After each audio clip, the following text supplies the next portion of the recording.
প্রয়োজনীয় সংস্কার শেষে নির্বাচন, জাতির উদ্দেশ্যে ভাষণে প্রধান উপদেষ্টা। গণতন্ত্র ফেরাতে সরকারের রূপরেখা চায় যুক্তরাজ্য। যুক্তরাজ্যে স্বেচ্ছায় মৃত্যুবরণের বৈধতা দিতে পার্লামেন্টে বিল, বিপক্ষে ভোট দিতে এমপিদের প্রতি মুসলিম অভিবাসীদের আহ্বান। মধ্যরাতেও আলোয় ঝলমলে মালদ্বীপ, নানা শহরে ভিড় করছেন বাংলাদেশিরা। পর্যটক টানতে নেওয়া হচ্ছে নানা পদক্ষেপ।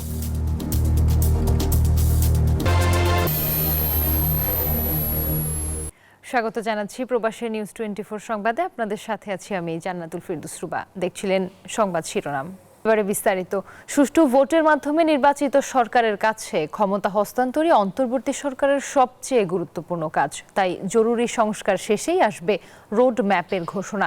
এরপর দ্রুতই হবে জাতীয় নির্বাচন। সেই পর্যন্ত সবাইকে ধৈর্য ধরার আহ্বান জানিয়েছেন অন্তর্বর্তী সরকারের প্রধান উপদেষ্টা ডক্টর মোহাম্মদ ইউনূস। নতুন সরকারের ১০০তম দিন উপলক্ষে জাতির উদ্দেশ্যে দেয়া ভাষণে তিনি জানান, কেবল জুলাই আগস্ট হত্যাকাণ্ডই নয়, গত ১৫ বছরে গুম খুন সহ শেখ হাসিনা সরকারের সব অপকর্মের বিচার করা হবে। ছাত্র জনতার বিপ্লবের মধ্য দিয়ে শুরু হয় নতুন বাংলাদেশের পথ চলা। ৩ মাস না পেরোতেই আরও জোরালো হয় জাতীয় নির্বাচনের দাবি। অন্তর্বর্তী সরকারের প্রধান উপদেষ্টা জানান, জরুরি সংস্কার শেষেই হবে সুষ্ঠু ভোট। নির্বাচন কবে হবে এই প্রশ্ন আপনাদের সবার মনেই আছে, আমাদের মনেও সারাক্ষণ আছে। কয়েকদিনের মধ্যে নির্বাচন কমিশন গঠন হয়ে যাবে। তারপর থেকে নির্বাচন আয়োজন করার সমস্ত দায়িত্ব তাদের উপর বর্তাবে।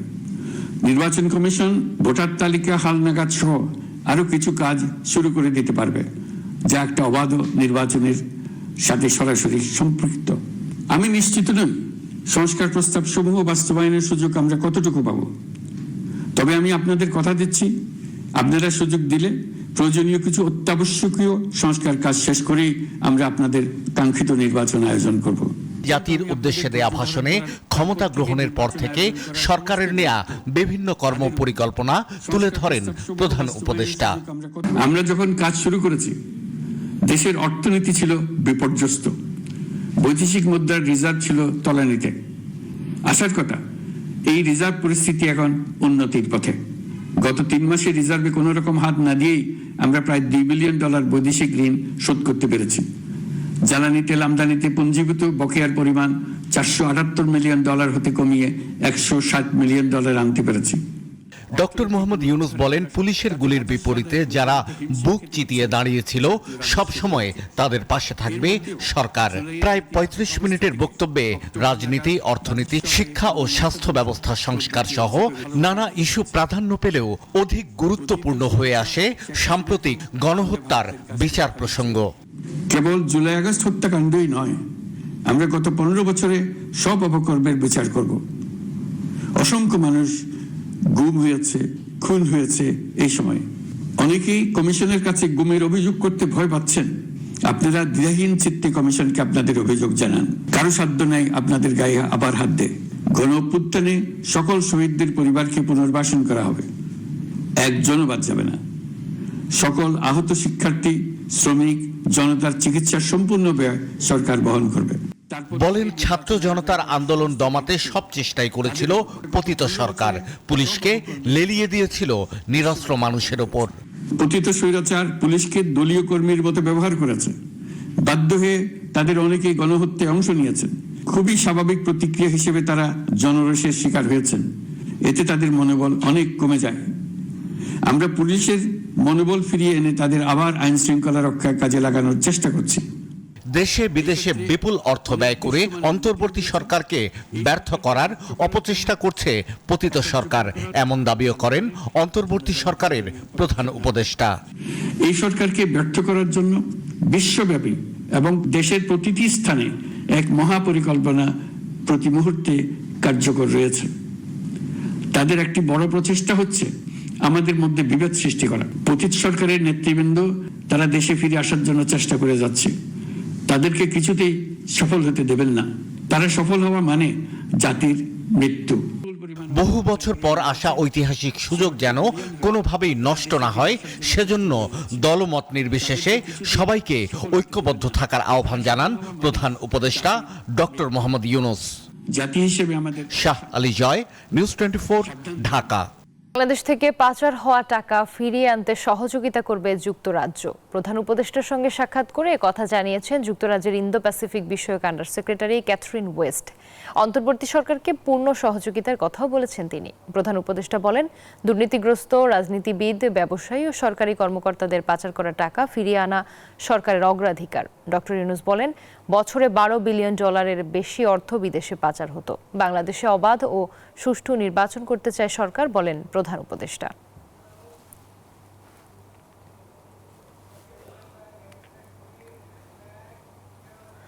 বাংলাদেশে গণতন্ত্র ফেরাতে প্রধান উপদেষ্টা ডক্টর মোহাম্মদ ইউনূস একটি রূপরেখা ঘোষণা করবেন বলে আশা প্রকাশ করেছেন যুক্তরাজ্যের ইন্দো প্যাসিফিক স্ট্র্যাটেজি বিষয়ক আন্ডার সেক্রেটারি ক্যাথরিন ওয়েস্ট। পররাষ্ট্র উপদেষ্টা তৌহিদ হোসেনের সঙ্গে বৈঠক শেষে সাংবাদিকদের কথা জানান তিনি। এ সময় আইনের শাসন ও শৃঙ্খলা ফেরাতে বর্তমান অন্তর্বর্তী সরকার প্রতিশ্রুতিবদ্ধ বলেও জানান সফররত আন্ডার সেক্রেটারি। পূর্বনির্ধারিত কর্মসূচির অংশ হিসেবে রোববার সকাল 10টায় পররাষ্ট্র মন্ত্রণালয়ে আসেন বাংলাদেশ সফররত যুক্তরাজ্যের ইন্দো প্যাসিফিক স্ট্র্যাটেজি বিষয়ক আন্ডার সেক্রেটারি ক্যাথরিন ওয়েস্ট। পররাষ্ট্র উপদেষ্টা তৌহিদ হোসেনের সঙ্গে প্রায় 40 মিনিটের বৈঠকে উঠে আসে দেশের আইন শৃঙ্খলার বর্তমান পরিস্থিতি সহ নানা বিষয়। The interim government in Bangladesh has committed to restoring peace and order, ensuring accountability and promoting national reconciliation. And it has the full support of the UK government. Catherine জানান, সব রাজনৈতিক দলের অংশগ্রহণে কিভাবে একটি শান্তিপূর্ণ গণতান্ত্রিক প্রক্রিয়া শুরু করা যায় সে বিষয়ে সর্বোচ্চ সহযোগিতা অব্যাহত রাখবে যুক্তরাজ্য। We want to build the strong partnerships and build on that important building block of the strong ties and also with moving towards that democratic future.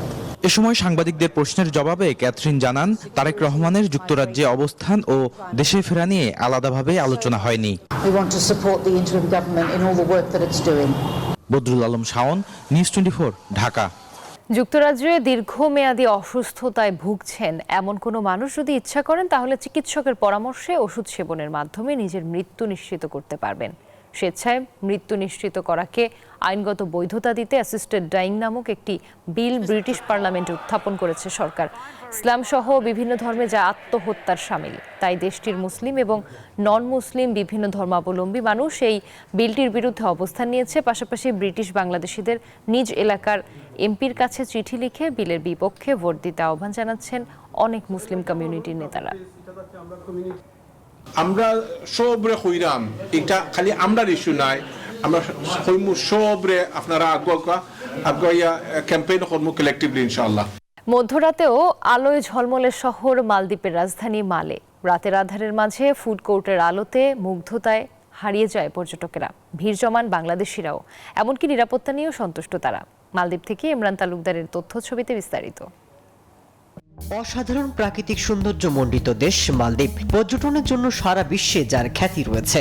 সুন্দর সুন্দর দ্বীপ, মনোমুগ্ধকর সৈকত এবং 5 তারকা রিসোর্ট থাকার কারণে দেশটিতে বিলাসবহুলভাবে ছুটি কাটানোর জন্য আদর্শ স্থান হিসেবে বলা হয়ে থাকে। সাদা বালির সৈকত, স্বচ্ছ পানি আর নীল আকাশের জন্য মালদ্বীপের খ্যাতি রয়েছে বিশ্বজুড়ে। দিন গড়িয়ে রাত নামলেই সেজে ওঠে এই দ্বীপ রাষ্ট্রটি। আলোয় সেজে ওঠে পুরো শহর। মধ্যরাতেও শহরের চায়ের কাপে আড্ডায় মেতে ওঠেন পর্যটকরা, যেখানে যোগ দেন অনেক বাংলাদেশিরাও। জানান নিরাপত্তা নিয়ে সন্তুষ্টির কথা। মধ্যরাতে এসে এখানে খেতে আসলাম, এসে আমার মনে হয় না যে এখন মধ্যরাত, মনে হয় এখন মাত্র সন্ধ্যা হলো। খুব জমজট এবং মানুষের আনাগোনা খুব বেশি এবং নিরাপত্তা সহকারে খুব ভালোই লাগছে। আমার সর্বপ্রথম আমি বলতে চাই, আমার কাছে খুবই ভালো লাগছে মধ্যরাতে, কারণ এখানে আমরা যারা টুরিস্ট আসি তাদের জন্য খুবই একটা ভালো একটা জায়গা, কারণ এখানে অনেক ধরনের খাবার থাকে, অনেক দেশের অনেক আইটেমের খাবার থাকে।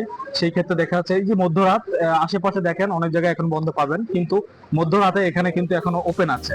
শতভাগ মুসলিম জনগোষ্ঠীর দেশ হয়েও গেল বছর দক্ষিণ এশিয়ায় দ্বীপরাষ্ট্র মালদ্বীপ পৃথিবীর সেরা পর্যটক গন্তব্যের স্বীকৃতি পেয়েছে। তাই বাংলাদেশের পর্যটন স্পটগুলোকে নিরাপত্তা জোরদারের মাধ্যমে নান্দনিক রূপে সাজিয়ে রাখলে এশিয়া সহ বিশ্বের বিভিন্ন দেশের পর্যটকদের আকৃষ্ট করবে বলে ধারণা প্রবাসীদের।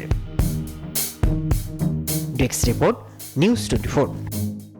অস্ট্রেলিয়ায় 25 সংগঠনের উদ্যোগে সিডনিতে অনুষ্ঠিত হয়েছে বিজয়া সম্মেলন। এবার তৃতীয় আয়োজনের আসর বসে সিডনির শহরতলি ক্যাম্পসিড ওরিয়ন ফাংশন সেন্টারে। সম্মেলনের প্রতিপাদ্য বিষয় ছিল অশুভের বিনাশক, শুচি হোক বিশ্বলোক। অনুষ্ঠানে উপস্থিত ছিলেন অস্ট্রেলিয়ার প্রাদেশিক ও ফেডারেল পর্যায়ের কয়েকজন এমপি ও মন্ত্রী, কমিউনিটির বিপুল সংখ্যক সদস্য সহ প্রবাসীরা।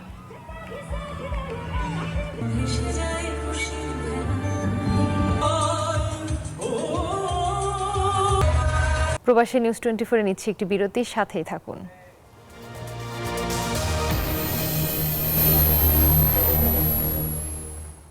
স্বাগত আরেকবার প্রবাসী নিউজ 24-এ।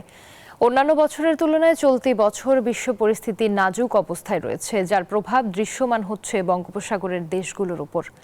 রাজধানীতে বঙ্গোপসাগর সংলাপের দ্বিতীয় দিনে এসব কথা বলেন বিশ্লেষকেরা। তারা বলেন, আঞ্চলিক নিরাপত্তা, পরিবেশের পরিবর্তন এবং অর্থনৈতিক ও রাজনৈতিক অনিশ্চয়তায় সংকট আরও গভীর হচ্ছে। সিজিএস এর আয়োজনে 3 দিনের এই সংলাপে অংশগ্রহণ করেছে প্রায় 80টি দেশ, যেখানে উঠে আসছে বৈশ্বিক পরিস্থিতি ও নানা অসঙ্গতির কথা। If you cannot solve the system where the checks and balances are there from competing businesses, competing political parties, who are putting pressure on the bureaucracy not to be and breaking up the syndicates and collusion within the bureaucracy, just relying on individual morality will not succeed. অনেকগুলো issues আছে যেগুলো জনগণ কথা বলছে যে দুর্নীতি কম করতে গেলে আমাদের একসঙ্গে কাজ করতে হবে, এবং এই কাজগুলো শুধুমাত্র একটা প্রতিষ্ঠানের পক্ষে সম্ভব নয়। সো দুর্নীতি দমন কমিশন নয়, এখানে জনগণকে সম্পৃক্ত করতে হবে, এবং জনগণের সম্পৃক্তের মাধ্যমে যদি আমরা মনোপলি, ডিসক্রিশনারি এবং অ্যাকাউন্টেবিলিটির মধ্যে একটা ব্যালেন্স তৈরি করতে পারি, তাহলে দুর্নীতি কমানো সম্ভব। 2026 সাল নাগাদ মুদ্রাস্ফীতি, মন্দা এবং দারিদ্র্য ও বৈষম্যের ফলে দেশে অর্থনৈতিক ঝুঁকির সৃষ্টি হবে। সিপিডির গবেষণায় উঠে এসেছে এমন তথ্য। এমন পরিস্থিতির জন্য বিশ্বাসযোগ্যতার ঘাটতি, দুর্নীতি ও কেন্দ্রীয় ব্যাংকের ভুল নীতিকে দায়ী করলেন ব্যবসায়ীরা। পরিস্থিতি সামাল দিতে ব্যবসা খাতে আলাদা সংস্কার কমিশন গঠনের তাগিদ দিয়েছেন প্রধান উপদেষ্টার বিশেষ দূত।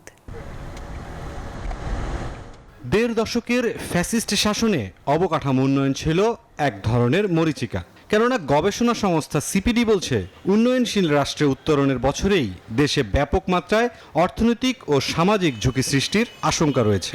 Robust regulatory system like regular updating and simplification, independent regulatory bodies are also very important.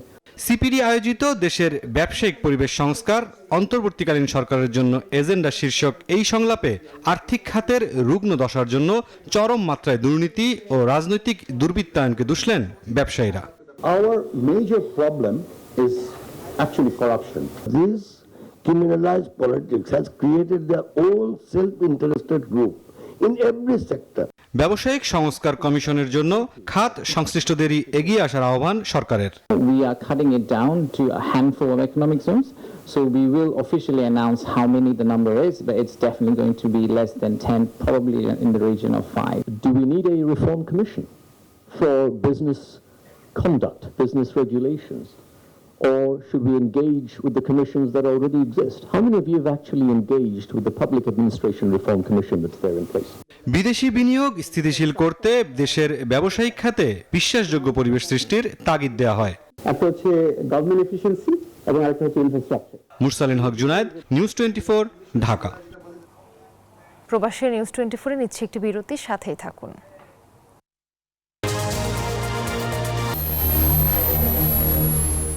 স্বাগত আরেকবার প্রবাসী news 24-এ।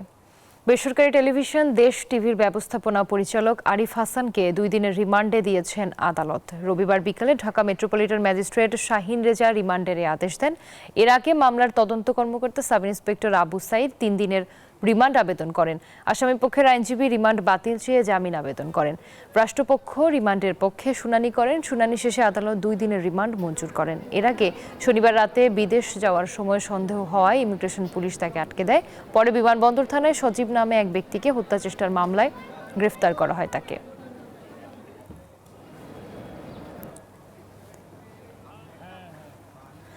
Pubali bank PLC consumers credit ডিভিশনের আয়োজনে CLS এজেন্ট কনফারেন্স 2024 অনুষ্ঠিত হয়েছে ব্যাংকটির প্রধান কার্যালয়ে। সম্মেলনে প্রধান অতিথি হিসেবে উপস্থিত ছিলেন পূবালী ব্যাংক পিএলসির ব্যবস্থাপনা পরিচালক ও প্রধান নির্বাহী কর্মকর্তা মোহাম্মদ আলী। বিশেষ অতিথি ছিলেন ব্যাংকের উপব্যবস্থাপনা পরিচালক শাহনেওয়াজ খান ও মোহাম্মদ আনিসুজ্জামান।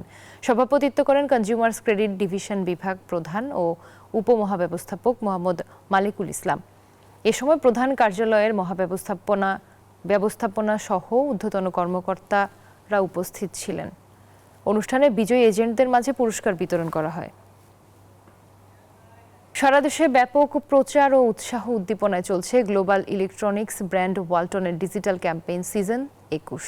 এই সিজনে ঘোষিত ডাবল মিলিয়ন অফারে ওয়ালটন রেফ্রিজারেটর কিনে 20 লাখ টাকা পেয়েছেন মেহেরপুরের কলেজ ছাত্র মোহাম্মদ রাশেদ আলী। এর আগে ওয়ালটনের ফ্রিজ কিনে 20 লাখ টাকা পেয়েছিলেন দিনাজপুর সদরের মোটর শ্রমিক রানা ইসলাম। ওয়ালটন বলছে, অটোমেশনের মাধ্যমে গ্রাহকদের দ্রুত ও সর্বোত্তম বিক্রয়োত্তর সেবা প্রদানের লক্ষ্যই এই ডিজিটাল ক্যাম্পেইন। এই ছিল প্রবাসী নিউজ 24 সংবাদে। ধন্যবাদ সবাইকে।